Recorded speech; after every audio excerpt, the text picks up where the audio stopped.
యూఎస్ఎఫ్ఐ ఇందూర్ జిల్లా కమిటీ ఆధ్వర్యంలో బోధన్ మండల కేంద్రంలో బోధన్ డివిజన్ కమిటీ అధ్యక్ష కార్యదర్శులను యూఎస్ఎఫ్ఐ జిల్లా కార్యదర్శి పెద్దిసూరి పత్రికా సమావేశంలో ప్రకటించడం జరిగింది। ఈ సందర్భంగా యూఎస్ఎఫ్ఐ ఇందూర్ జిల్లా కార్యదర్శి పెద్దిసూరి మాట్లాడుతూ విద్యారంగ సమస్యల పరిష్కారం కోసం యూఎస్ఎఫ్ఐ నిరంతరంగా అలుపెరగని పోరాటాలు నిర్వహించడాన్ని చూస్తూ అనేక మంది విద్యార్థులు యువకులు ఆకర్షితులై యూఎస్ఎఫ్ఐ విద్యార్థి సంఘంలో పనిచేయడం కొరకు ముందుకు వస్తున్నారని తెలిపారు। ఈ సమస్యల పరిష్కారానికి పోరాట మార్గమే సరైనదని నూతనంగా ఏర్పడిన నిజామాబాద్ అర్బన్ నియోజకవర్గ కమిటీ ఈ రకమైనటువంటి కృషి చేయాలని ఆకాంక్షిస్తూ నూతనంగా ఎన్నికైన బోధన్ డివిజన్ అధ్యక్ష కార్యదర్శులు రాజు ప్రశాంత్ కి అభినందనలు తెలిపారు। ఈ కార్యక్రమంలో యూఎస్ఎఫ్ఐ జిల్లా అధ్యక్షులు నాగరాజు, యూఎస్ఎఫ్ఐ జిల్లా office bearers Ganesh, Mahesh, Bodhan division committee సభ్యులు నవీన్, కార్తిక్, ప్రసాద్, సంతోష్, సాయి, ఆజాద్, అల్తాఫ్ తదితరులు పాల్గొన్నారు।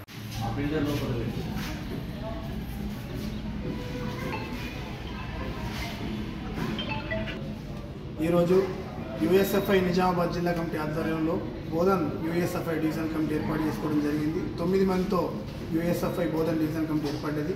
ఈ డివిజన్ కమిటీకి అధ్యక్ష కార్యదర్శులుగా రాజు, ప్రశాంత్లు ఎన్నికయ్యారు। ఈ కమిటీ ఆధ్వర్యంలో రాబోయే రోజుల్లో బోధన్లో ఉన్నటువంటి అనేక విద్యారంగ సమస్యలు, ప్రధానంగా ప్రభుత్వ విద్యారంగంలో అనేక సమస్యలకు కొలువులకు నిలయంగా మారి పక్కనే ఉన్నటువంటి ఎస్సీ, ఎస్టీ, బీసీ హాస్టల్స్ శిథిలావస్థలో ఉన్నాయి, పూర్తిగా నిర్వీర్యమైపోయినటువంటి పరిస్థితి ఉన్నది।